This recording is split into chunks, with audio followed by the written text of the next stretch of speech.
Okay, got the engine installed, and I figured I'd give a quick overview of what's going on here. Firstly, answer the question, why 4.3? And it's pretty easy. There's not really enough length to have a V8 and a blower sitting on top. I keep all the factory Chevy accessories.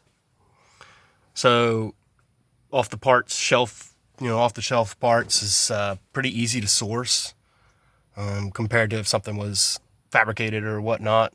And I couldn't do that with a V8, and especially not with the blower on top.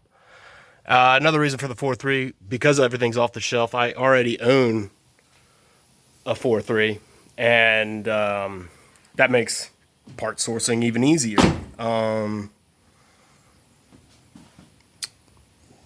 Any rate, and I'm limited to the power that the transmission can handle. I believe that if you go too far past 300 horsepower, it shits a brick. So I'm going to go to the overview of the engine. It's just a 600 CFM Edelbrock. There's a 50 shot of nitrous underneath it, and then that's actually bolted. It's a bunch of plates that I bolted to the top of this M90 and sealed off the back with a piece of plate steel and Frankenstein neck bolts. To get the M90 to fit to the 4.3, I've got a 3/4 inch chunk of aluminum that I cut a square hole in the bottom of the aluminum to match the M90, and then tapered it out to fit the lower intake manifold of the 4.3. So that is a factory Vortec 4.3 lower intake manifold. Let's see. Heads are a factory stock. The cam is right now it's 218. Comp cam's 218, which is 268 degrees of duration with 520 lift. It's 520 because I am running 1.7 rockers with this later model Vortec head. Msd Ignition, nothing special there. The back here is where it gets all complicated and hairy and shit. Just an MSD box. There's a super coil that MSD suggested to use.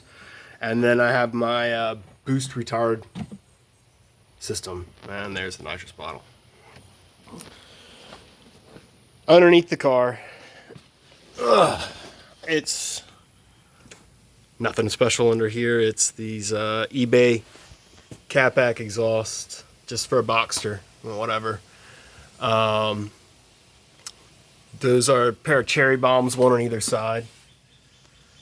And this lovely cross member goes up to the factory mounts and then just comes all the way across straight with that piece of angle iron back up to the factory mounts for the engine. Pair of hockey pucks, because this is all under compression when the engine is under load. Transmit all this kind of a cradle thing that I made, pushing down on this brace. Gives me the, I don't know what you call that, twisting force.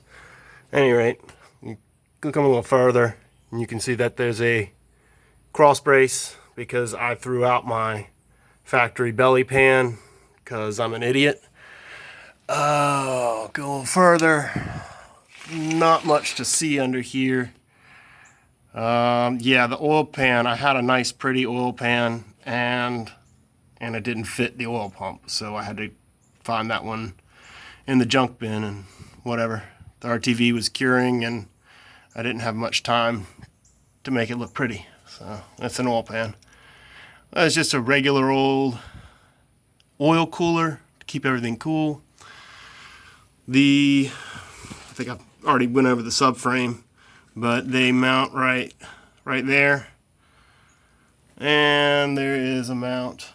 It's kind of weird panning angle up there where the factory cross brace, I guess you'd call that thing is. I do have some weird cooling things going on. There's a little tiny Volkswagen pump that I can turn on and off inside the car. I was a little concerned about overheating, and there's an evaporator core, or not evaporator core, but a heat exchanger up there from a Silverado that I'm using as like a third radiator. That about sums it up for the powertrain driveline kind of thing. Not really much else to go on there. At any rate, just figured I'd update and show everybody what's going on.